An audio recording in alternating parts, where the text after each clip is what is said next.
podcast Impulsiona e Transforma, o podcast da JM Consultoria.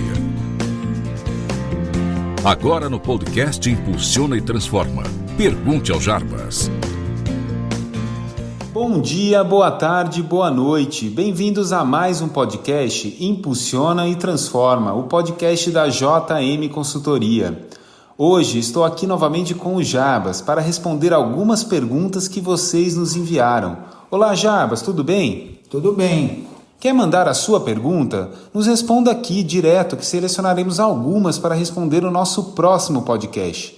Vamos lá, Jarbas, responder uma pergunta? Vamos, estou pronto, vamos lá. A pergunta que eu separei para a gente responder hoje é a seguinte: Jarbas, eu estou trazendo um novo sócio para o meu negócio, que vai atuar em uma área da empresa que eu não domino.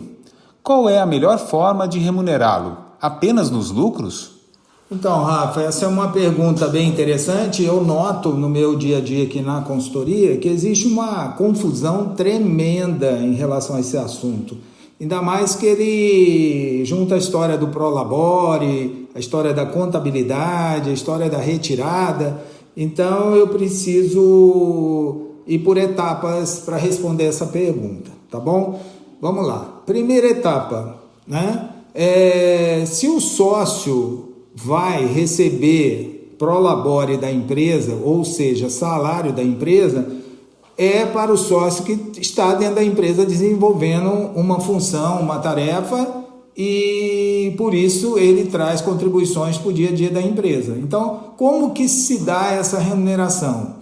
Essa remuneração se dá pela importância da função dele. Eu sempre pergunto para o empresário, quando ele está em dúvida, eu falo, se esse sócio novo seu, que você está colocando, vai trabalhar numa função aí dentro da empresa, se ele não viesse para a empresa, você teria que ter um outro profissional trabalhando nessa área, um profissional de mercado, CLT, contratado pela empresa. Quanto receberia esse profissional? Então, você deve remunerar o seu sócio, né? Não com a retirada, e sim com o salário pertinente à função. Baseado em quê? No mercado. Então, a gente confunde às vezes, porque o sócio, eu tenho um sócio de 50%, eu tenho 50%, ele tem 50%.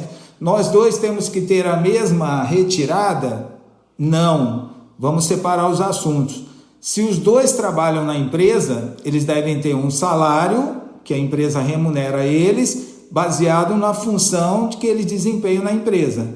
E a retirada volta para aquela história da distribuição do lucro. Aí, quando a empresa for distribuir lucro, aí sim, 50% para cada um.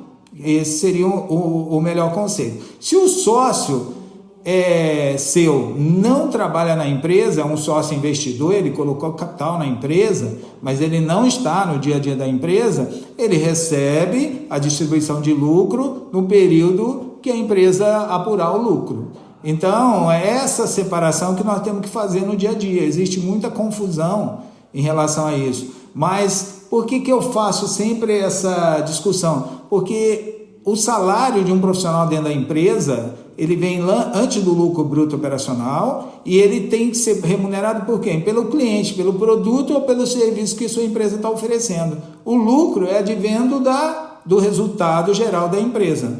Eu acho que com isso eu consigo definir bem essa situação da pergunta.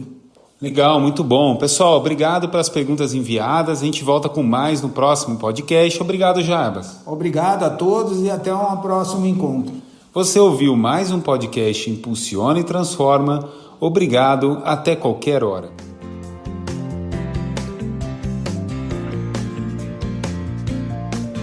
Você ouviu o podcast Impulsiona e Transforma, o podcast da JM Consultoria. Podcast produzido por Podhouse, a casa do podcast.